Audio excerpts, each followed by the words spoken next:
Flat বাড়িতে পর্যাপ্ত পরিমাণে জায়গা না থাকায় এইভাবে হ্যাঙ্গিং গার্ডেন বানাতে পারেন। এতে অনেক বেশি জায়গার প্রয়োজন হয় না।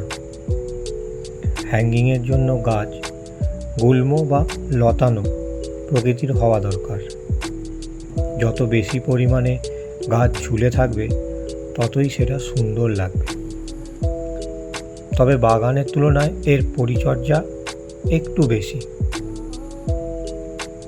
নিয়মিত জল দেওয়া, মাসে একবার ভার্মি কম্পোস্ট দেওয়া আর বছরে একবার টবের মাটিটা পরিবর্তন করলেই আপনি একটি সুন্দর হ্যাঙ্গিং গার্ডেন বানিয়ে ফেলতে পারবেন, তাও খুব অল্প দিনের মধ্যে।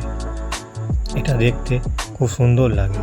বাড়ির ব্যালকনিতেও এই হ্যাঙ্গিং গার্ডেন ভীষণ রকম শোভা বাড়ায়।